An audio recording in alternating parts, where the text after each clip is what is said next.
Nasab Ba'alawi di Itsbat Mimpi-Mimpi. Sabtu, Agustus 12, 2023. Assalamualaikum. Sahabat tani minimalis yang semoga dalam keadaan berbahagia. Tidak kurang suatu apapun.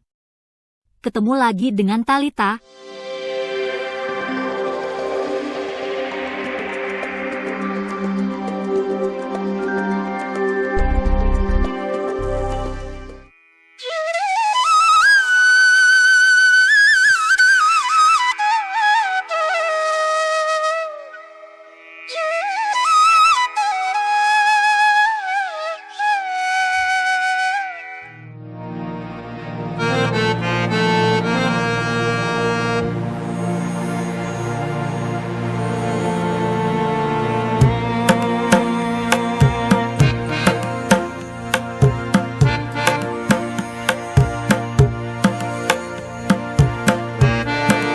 Assalamualaikum. Sahabat tani minimalis yang semoga dalam keadaan berbahagia. Tidak kurang suatu apapun. Ketemu lagi dengan Talita.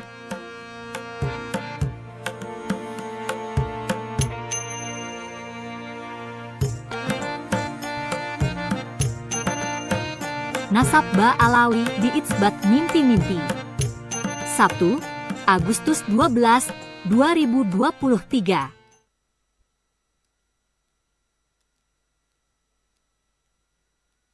Nasab Ba'alawi sejak pertama kali mereka datang ke Tarim, banyak kalangan ulama Tarim yang meragukannya. Hal ini dapat kita telusuri dari kitab-kitab yang ditulis dari keluarga Ba'alawi sendiri.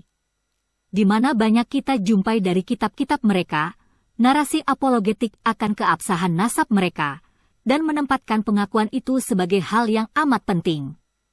Rupanya, keluarga Ba'alawi memiliki perbedaan dari keluarga lainnya, di mana nampaknya mereka sangat memerlukan pengakuan itu. Kitab Al-Ghuror, contohnya.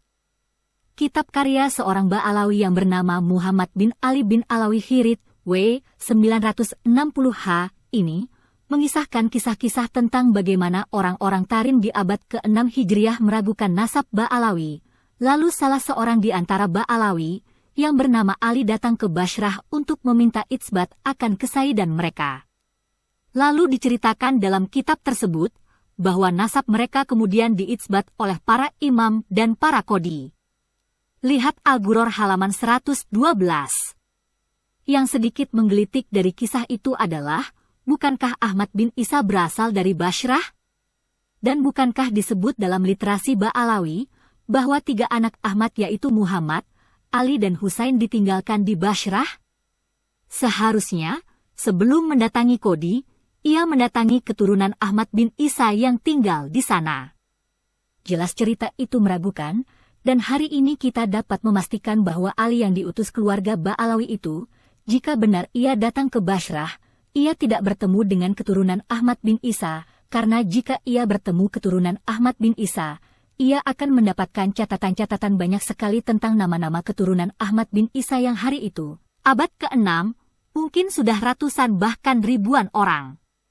Tetapi, kenapa keluarga Ba'alawi sekarang hanya dapat menyebut keturunan Ahmad bin Isa yang tinggal di Bashrah, terbatas beberapa nama, tidak lebih dari 10 nama yang sudah populer terdapat di kitab-kitab nasab seperti Tahzibul Ansab, Al-Mahdi dan Al-Muntakilah. Dari sana, kita dapat memahami bahwa nasab Ba'alawi sangat diragukan di abad 10 itu, yaitu ketika Muhammad Hirit menulis kitab Al-Ghuror itu, atau minimal sangat diragukan mulai abad 9, di mana berita itsbat ke Bashrah itu pun diceritakan oleh Al-Jauhar Al-Syafaf karya Al-Khatib, W. 855H.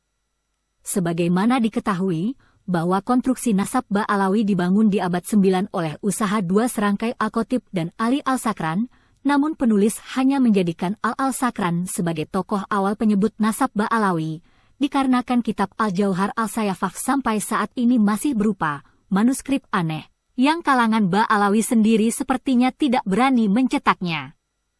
Penulis kira, langkah tidak mencetak Al-Jauhar Al-Syafaf itu bijak, karena efek dominonya akan beresiko terlalu deras terhadap konstruksi nasab Ba'alawi sendiri, di samping output dan resonansi positifnya tidak terlalu signifikan.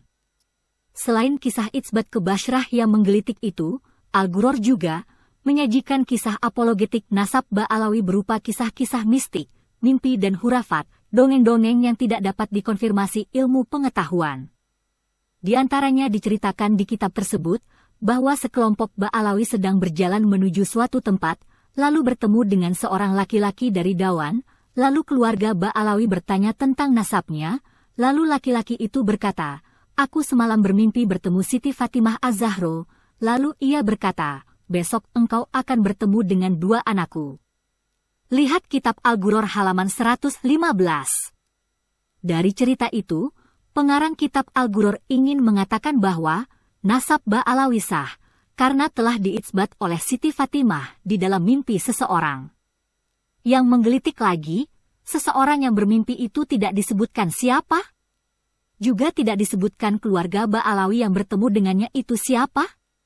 Di tempat lain, disebutkan dalam Al-Ghuror, bahwa ia menerima berita dari Syekh Abdullah bin Abdurrahman Fadol Bilhaj, mungkin maksudnya Syekh Abdullah bin Abdurrahman Bafadol, W. 981H, bahwa ia pernah bertemu dengan seorang Ba'alawi, lalu ia bersikap biasa-biasa saja ketika bersalaman, mungkin tidak mencium tangannya. Lalu malamnya ia bermimpi bertemu Rasulullah memarahinya.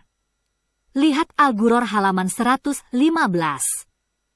Kisah ini, walau menyebut nama seseorang yang terkenal, namun tidak dapat dikonfirmasi oleh apapun akan kebenarannya. Ditambah, penulis beberapa kali menemukan kedustaan dari riwayat ulama Ba'alawi ketika mengutip pendapat ulama-ulama besar dalam masalah nasab dan sejarah. Contohnya seperti ketika ulama Ba'alawi atau pendukungnya mengutip pendapat Ibnu Jar al-Haytami tentang bahwa seorang syarif bodoh lebih mulia dari seorang kiai, katanya terdapat dalam kitab fatwanya. Ternyata, setelah penulis teliti kitab tersebut, tidak mendapatkan pendapat Al-Haytami yang seperti disebutkan, bahkan Al-Haytami berpendapat sebaliknya bahwa seorang syarif anak orang bodoh tidak sekufu dengan seorang perempuan putri kiai. Lihat Al-Fatawa Al-Kubro, Juz 4101. Demikian pula Syekh Yusuf An-Nabhani, ulama pro Ba'alawi, mengutip pendapat Al-Suyuti dalam kitab Khosois, katanya, Al-Suyuti berkata bahwa siapapun dari makhluk Allah tidak sekufu dalam pernikahan dengan keluarga Nabi Muhammad Shallallahu Alaihi Wasallam. Setelah penulis teliti dalam kitab Khosois, ternyata Al-Suyuti tidak pernah menyatakan kalimat tersebut. Baca kitab Al-Khosois karya Al-Suyuti. Dalam kitab Al-Ghuror pula, dikisahkan bahwa Syekh Abdullah bin Alwi bin Faqih Muqaddam mendengar dari seorang ulama bahwa ulama itu bermimpi bertemu Rasulullah.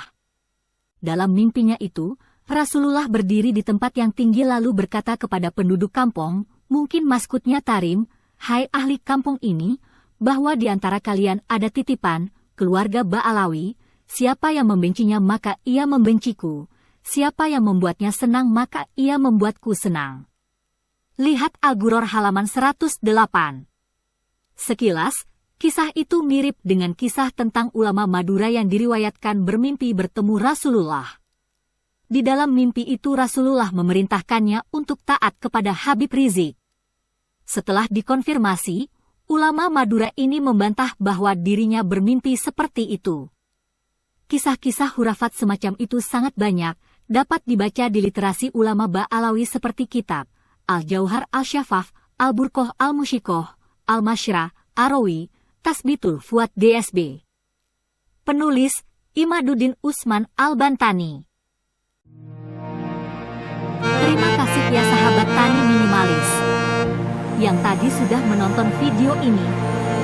Semoga saja sajian dari Talita dapat menambah wawasan ilmu kita, sehingga kita tidak mudah dibohongi dan dibodohi oleh oknum yang suka jual agama, demi uang, demi penghormatan dan demi yang lain.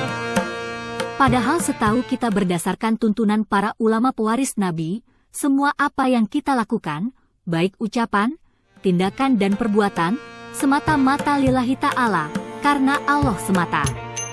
Talita sudahi dulu ya. Sampai ketemu di video yang lainnya. Wassalam.